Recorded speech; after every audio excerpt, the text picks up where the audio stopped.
I believe that building a property portfolio and achieving financial freedom is a skill. In fact, building a portfolio is not just a skill, but it's a 10-step process that I'm going to walk you through in this video right now. Now, the first step and one of my favorite parts of the journey is a vision for financial freedom and a life filled with choices. Now, this can be as simple as sitting down either with a mate, a family member, or a pen and a piece of paper and saying, well, what would my ideal dream life look like? And how much passive income would I like in the future? Now, if you're currently earning $100,000 per year in either your job or your business, then replacing that 100K would be a great place to start. Now, the second phase is planning. Now, when I'm looking at planning, I do 4 simple steps. I look at where I am right now. I look at where I'd like to be longer term. I look honestly at what's holding me back emotionally, personally, and financially at the moment. And I look at my ideal next step or my first investment property that's going to get me from where I am to freedom in the future. Now, for those of you looking for some support with this planning, we do offer free strategy sessions over at our website, www.pumpedonproperty.com, where you can click the free strategy session and book one in. I'll also talk about those further at the end of the video. Now, the third step in your journey to financial freedom is by far my least favorite, and that is saving a deposit, which, let's get real, always sucks, or accessing equity out of an existing property that you hold. I've realized that saving and investing is a necessary evil to part of the lifestyle and the future that I want personally, which is a life filled with choices so that I can do the things that I love with the people that I love when I want to do them. For me, saving a deposit or releasing equity has always been about paying myself first. I hate personally the idea of budgeting,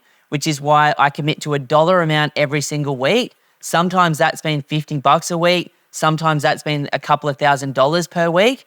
And when I commit to that dollar amount before I spend anything else that week on my fixed or my variable costs in my life, I just put that money away. And when I've got enough for another deposit for my next property, I go out there and I buy. Now, the fourth step is the pre-approval, which can either be done through your bank manager or preferably a mortgage broker. Now, the benefit of working with a broker is they can look at between 10 and 30 different lenders for you and find you not just the best rates, but the best lender for your criteria at the moment. Now, once you've got your vision, your plan, your deposit, and your pre-approval in place, we then move to my favorite part of the journey, which is getting stuck into the market and having a look at where you want to buy. Now, 2 great places to start outside of our videos or our podcast here at Pumped on Property would be having a look at HTW's month in review report, where they look at all of the capital cities in Australia each month and where they are in terms of their timing of their real estate cycle, as well as CoreLogic's simple YouTube videos on each of Australia's capital cities that they release each month for free online. So once you've identified your market, for example, Brisbane,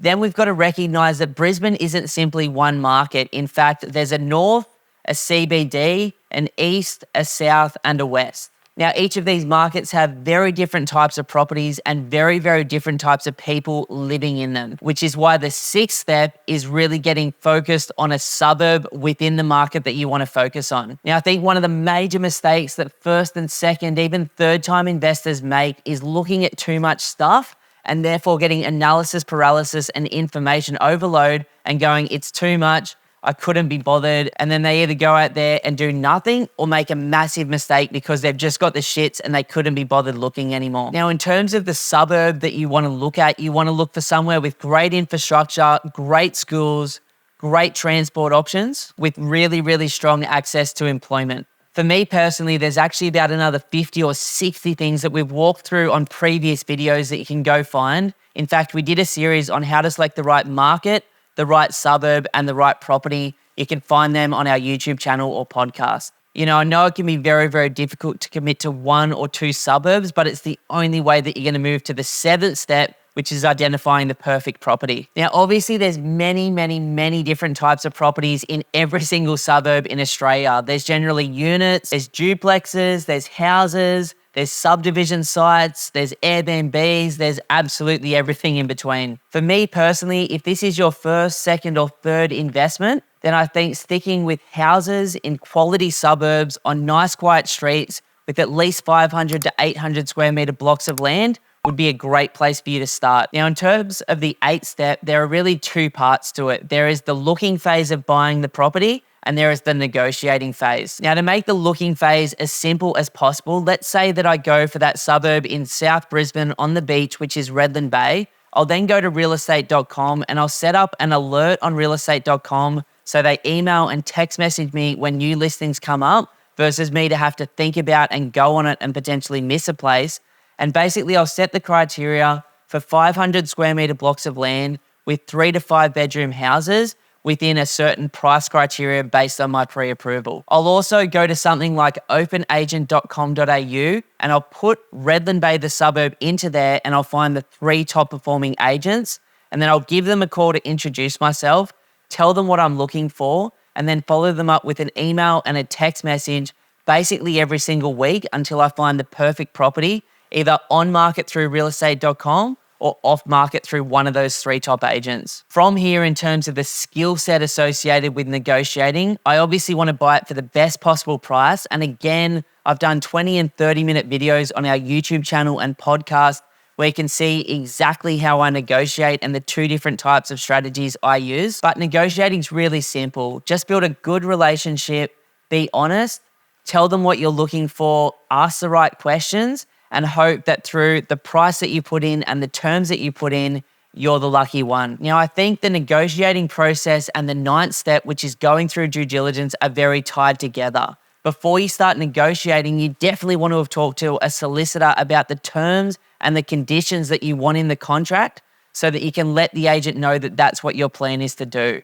Now, for me personally, regardless of where you're buying in Australia, you definitely want finance clauses, building and pest clauses, due diligence clauses as a minimum. And then if you're a more advanced investor or a professional like we are, you'll be jamming that contract with a whole bunch of different clauses so that you've got the time to do the right due diligence with your property manager, solicitor, building and pest inspector, town planner, builder, and obviously go through the property yourself or get your buyer's agent to go through that property for you. Now, the reason we've put all of these clauses in the contract is to protect ourselves in case we find a red flag or something wrong with the property. We want to be able to get out of that contract, get our full deposit back, and go find something that's going to be lower maintenance and safer for us in the future. Now, the last step after we've done our due diligence is step 10, and that is really once we've settled on the property and it's legally ours, we've got the bank loan, or if you're lucky enough to buy it in cash, then you own the certificate to that property, and that is the longer term management associated with the property. Now, another one of the big mistakes that I see many first, second, and third time investors make is the way that they look after their property and the ongoing maintenance required. So there's a few different moving pieces after you own the property. There's the maintenance, there's the management, there's the insurances, and then there's the managing your team of advisors longer term, like your accountant, maybe a financial advisor, maybe a property manager. For me personally, the simplest way that I've been able to do this is get together an online to-do list. I've personally used Microsoft To Do, which is incredible and free. And for each property that I own, I just set reoccurring annual alerts when my insurance is due, as well as an annual alert to let my property manager know what I expect for the year, as well as an email alert to remind me when to talk to my accountant before the financial year's over, as well as after the financial year as well. As an investor myself who's bought more than $450 million worth of property for myself and my clients now, property investing and achieving financial freedom is absolutely a skill and one that can be taught and learned over time. Now, for those of you looking to become a better investor and learn this property investing skill set so that you can go from where you are right now to a life filled with financial freedom and choices in your future, I'd love to offer you a one-on-one strategy session. All you have to do is jump over to our website, www.pumkedonproperty.com, click that free strategy session button in, and then we can catch up and we can talk about where you are right now, where you'd like to be longer term. We can educate you on the market, and then you can take that information and go and absolutely smash it on your own, or potentially become one of the extremely small number of clients that we work with each week as a buyer's agent. Either way, I truly wish you all the best on this journey and all the success as an investor. Woo!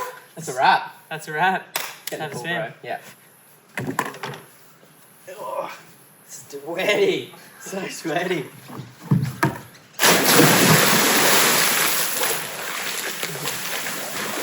Oh, that's good. That's so nice, eh?